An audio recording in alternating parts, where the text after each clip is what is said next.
सप्त सप्तमी तथा द्वादश मास सप्तमी व्रतों का वर्णन। शतानिक ने कहा, मुनि, भगवान भास्कर को अति प्रिय जिन अर्क संपुटिका आदि 7 सप्तमी व्रतों की आपने पूर्व में चर्चा की है, उन्हें बतलाने की कृपा करें। सुमंतु जी बोले, महामते, मैं 7 सप्तमियों का वर्णन कर रहा हूं, उन्हें सुनिए।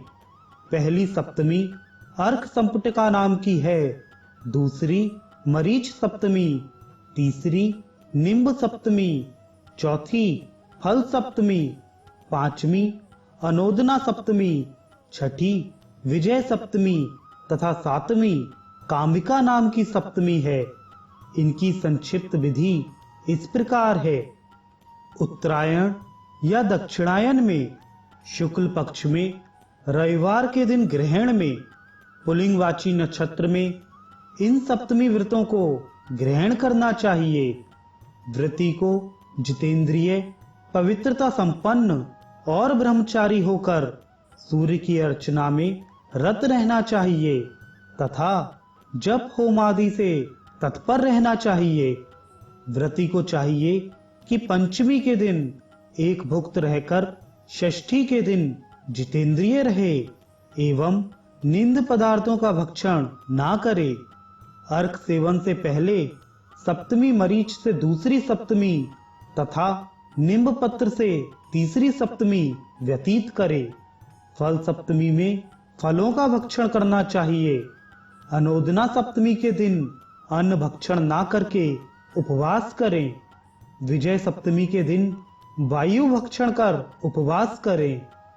काम की सप्तमी को हविष्य भोजन कर यथाविधि संपन्न करना चाहिए। जो मनुष्य भक्ति पूर्वक इन सप्तमी व्रतों को करता है, वह सूर्यलोक को प्राप्त कर लेता है। अर्क संपुटिका व्रत से 7 पीढ़ी तक अचल संपत्ति बनी रहती है। मरीच सप्तमी के अनुष्ठान से प्रिय पुत्रादि का साथ बना रहता है। निम्ब सप्तमी के पालन से सभी रोग नष्ट हो जाते हैं, इसमें कोई संशय नहीं है। और फल सप्तमी व्रत के करने से व्रती अनेक पुत्र पौत्रादि से युक्त हो जाता है। अनोदना सप्तमी के करने से धन धान्य, पशु, स्वर्ण, आरोग्य तथा सुख सदा सुलभ रहते हैं। विजय सप्तमी का व्रत करने से शत्रुगण नष्ट हो जाते हैं।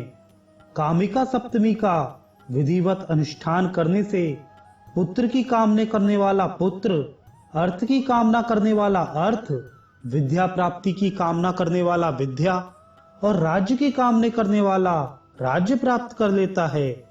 पुरुष हो या स्त्री इस व्रत को विधि पूर्वक संपन्न कर परम गति को प्राप्त कर लेते हैं। उनके लिए तीनों लोकों में कुछ भी दुर्लभ नहीं है।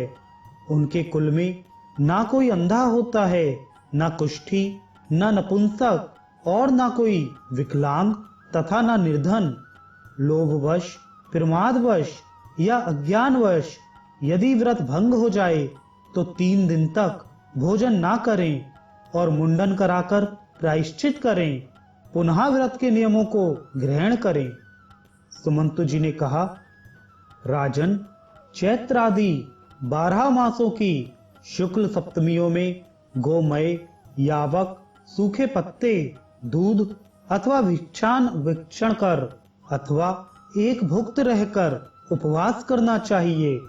भगवान सूर्य की पूजा कमल पुष्प, नाना प्रकार के गंध, चंदन, गुग्गुल धूप आदि विविध उपचारों से करनी चाहिए तथा इन्हीं उपचारों से श्रेष्ठ ब्राह्मणों की भी पूजा कर उन्हें दक्षिणा देकर संतुष्ट करना चाहिए।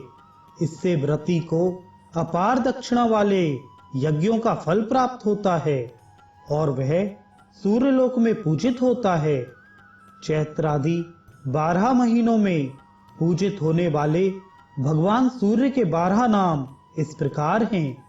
चैत्र में विष्णु, वैशाख में अर्यमा, ज्येष्ठ में विवस्वान, आषाढ़ में दिवाकर, श्रावण में पर्जन्य, भाद्रपद में वरुण, आश्विन में मार्तंड, कार्तिक में भार्गव, मार्गशीर्ष में मित्र, पौष में पूषा, माघ में भग तथा फाल्गुन में त्वष्टा।